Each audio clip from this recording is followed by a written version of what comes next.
महाराष्ट्र दिनाचे औचित्य साधून येवला शहरात प्रथमच कुणाल दराडे फाउंडेशन आयोजित झांज ढोल पथकाचा विराट सोहळा आणि भव्य मिरवणूक संपन्न होणारे डॉक्टर कविता कुणाल दराडे यांच्या संकल्पनेतून साकारलेला हा कार्यक्रम शुक्रवार 1 मे 2026 रोजी सकाळी 7 वाजता टिळक मैदान येथून सुरू होईल, अशी माहिती फाउंडेशनचे अध्यक्ष कुणाल दराडे यांनी पत्रकार परिषदेत दिली। प्रसिद्ध अभिनेत्री मानसी नाईक यांची उपस्थिती या सोहळ्याचे मुख्य आकर्षण म्हणजे प्रसिद्ध मराठी अभिनेत्री मानसी नाईक यांची प्रमुख उपस्थिती असणारे महाराष्ट्राची अस्मिता आणि परंपरेचा वारसा जपत आयोजित करण्यात आलेली ही मिरवणूक टिळक मैदान ते आझाद चौक, राणा प्रताप पुतळा, मेन रोड आणि शिवसृष्टी अशा मार्गाने निघणारे। कुणाल दराडे यांनी स्पष्ट केले की या पथकात महिलांचा सहभाग महत्त्वाचा असून ज्या महिलांना झांज ढोल पथकात सहभागी व्हायचे आहे त्यांनी आपले नावे त्वरित नोंदवावीत। नाव नोंदणीसाठी MV कलेक्शन, यशोधरा बुटीक आणि गौरव एम्पोरियम येथे संपर्क साधण्याचे आवाहन करण्यात आले आहे। येवला शहराच्या सांस्कृतिक वैभवात भर घालणाऱ्या या ऐतिहासिक सोहळ्यात नागरिकांनी मोठ्या संख्येने उपस्थित राहावे असे आवाहन फाउंडेशनच्या वतीने करण्यात आले आहे। Bureau report, Sachin Wakhare, Yeola.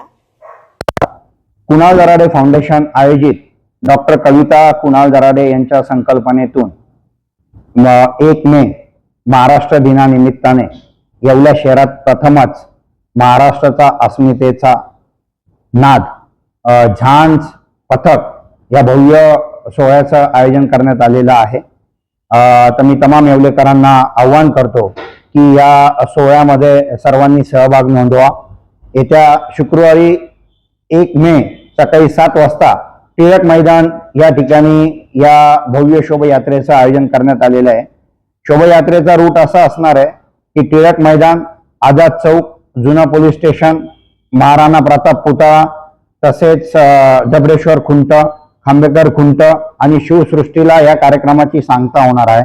ही भव्य मिरवणूक या ठिकाणी महाराष्ट्र दिनानिमित्ताने आपण काढतोय।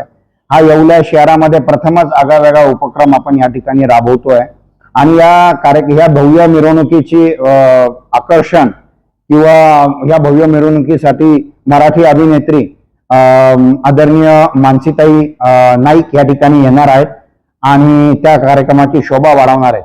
तर मी आपल्या माध्यमातून तमाम येवलेकरांना आव्हान करतो की सकाळी 7 वाजता टिळक मैदान या ठिकाणी कार्यक्रमाला उपस्थित राहून कार्यक्रमाची शोभा वाढवावी। या कार्यक्रमामध्ये अनेक येवल्यातील माझ्या माता भगिनींनी सहभाग नोंदवला आहे। अनेक महिला झांज खेळणार आहेत, त्याच्यानंतर ढोल वाजवणार आहेत, लेझिम खेळणार आहेत आणि सुंदर असा कार्यक्रम या ठिकाणी असणार आहे। जवळजवळ 300हून अधिक महिलांनी या कार्यक्रमामध्ये आपलं नाव नोंदवलं आहे आणि त्या सगळ्या या भव्य मिरवणुकीमध्ये असणार आहेत। तर हा कार्यक्रम बघण्यासाठी येवलेकरांनी यावा असं मी आपल्या माध्यमातून सर्व येवलेकरांना आव्हान करतो।